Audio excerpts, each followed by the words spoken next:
Assalamualaikum warahmatullahi wabarakatuh.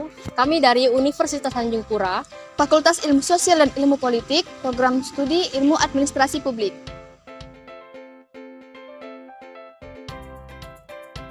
Dengan mata kuliah Sistem Ekonomi Indonesia dari kelompok 6 yang akan menyampaikan materi mengenai investasi dan perdagangan internasional.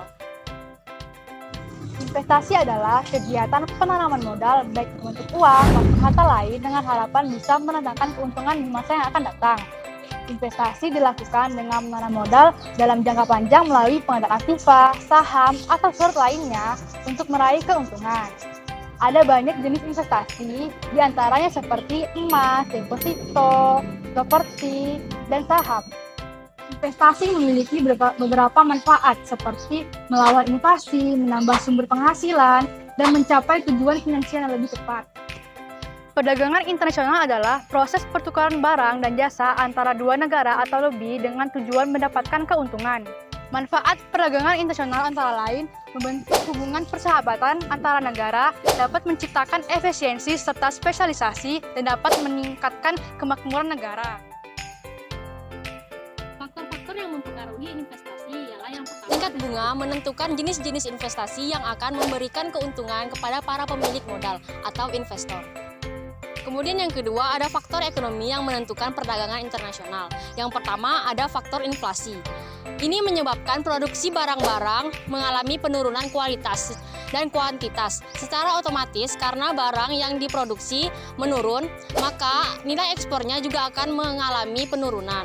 Menurut Salvator 2014, terdapat beberapa teori perdagangan internasional yang salah satunya adalah teori merkantilisme. Nah, teori merkantilisme itu sendiri adalah suatu teori ekonomi yang menyatakan bahwa kesejahteraan suatu negara hanya ditentukan oleh banyaknya aset atau modal yang disimpan oleh negara yang bersangkutan, dan bahwa besarnya volume perdagangan global teramat sangatlah penting. Menurut paham merkantilisme, setiap negara yang berkeinginan maju harus melakukan perdagangan dengan negara lain, dan bagi penganut merkantilisme, sumber kekayaan negara adalah dari perdagangan luar negeri. Nah, terdapat beberapa inti dari merkantilisme itu sendiri. Nah, yang pertama ada emas dan perak yang khususnya merupakan bentuk kekayaan yang paling banyak disukai, oleh karena itu mereka melarang ekspor logam mulia. Nah, yang kedua, negara harus mendorong ekspor dan memupuk kekayaan dengan merugikan negara lainnya atau negara tetangga. Nah, yang ketiga adalah kebijaksanaan ekspor-impor yang berkeyakinan bahwa perkembangan harus dapat diraih dan dikelola dengan jalan yang meraih surplus sebesar-besarnya dari penerimaan ekspor barang yang melebihi belanja untuk impor barang.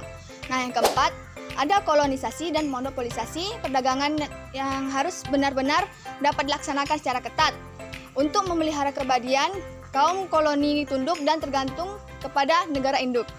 Adapun teori mutlak yang dikemukakan oleh Adam Smith. Adam Smith menyatakan bahwa perdagangan antara dua negara didasarkan pada teori keunggulan mutlak.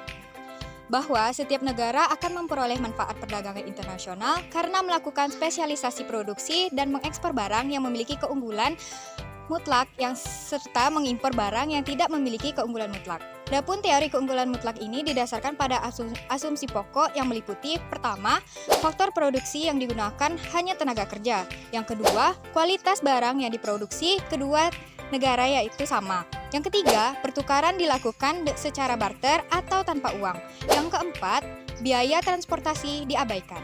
Adapun teori kompetitif yang dikenal juga dengan keunggulan bersaing ialah kemampuan yang diperoleh sebuah perusahaan melalui karakteristik dan sumber daya yang dimiliki untuk dapat memiliki kinerja lebih tinggi dibandingkan dengan perusahaan lainnya yang ada pada industri dan pasar yang sama.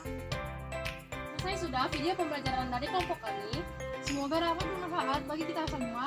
Mohon maaf apabila ada kesalahan kata. Dan kami tutup dengan Wassalamualaikum warahmatullahi wabarakatuh.